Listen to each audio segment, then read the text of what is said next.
Good evening and thanks for joining us. I'm Diane Daniels. A national book tour started today in South Bend as Mayor Pete Buttigieg kicked off that event at the Century Center. WSBT 22's Max Lewis is here now with more. Alrighty, thank you, Max. And as if the book launch wasn't enough, Mayor Pete started his day with an appearance on CNN talking about support for the Green New Deal, a resolution focusing on issues related to America's role in global climate change. It's very clear that we can't go on like this. I mean, these weather extremes we're experiencing now are what we were warned about to expect in these years in the 70s and 80s by science. I shudder to think about the fact that, God willing, I'll be alive to see the consequences in the 2050s of the predictions that are being made right now. And the Green New Deal would, among other things, shift the country away from fossil fuels with an eye toward combating climate change.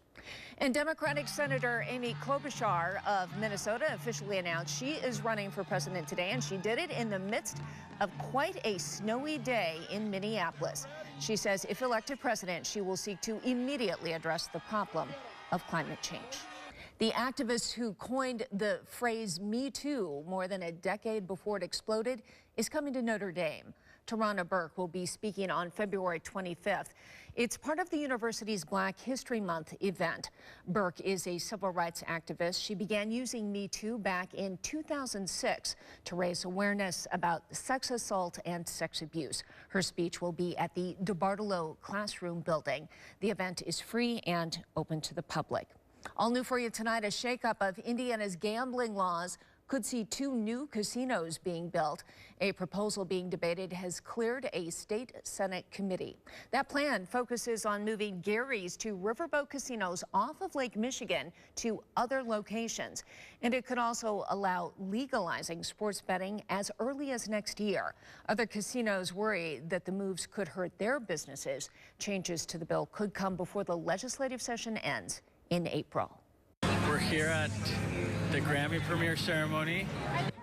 Pretty exciting. Huge congratulations going out tonight to 2 Michiana men who were part of a project that won 3 Grammys earlier today. Juan Carlos Arlacon of Bristol and Salvador Perez Lopez of Bremen are or were both IU South Bend students, and they are part of a Grammy-winning project featuring individuals protected by DACA, the Dreamers Act. It protects people who were brought into the U.S. illegally as children.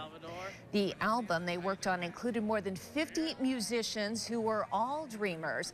It's called American Dreamers, and that album won 3 Grammys today. Stay with us. Coming up next here at 10 in Full Measure, a look at the U.S. relationship with Vietnam. Vietnam will be the site of the next meeting between President Trump and Kim Jong-un. Scott Thuman has more in Full Measure. This time at Assembly Hall, though. Okay, that'll be a good one. Thanks, Adam. Stay right here. We're back in a moment. Yeah. All right.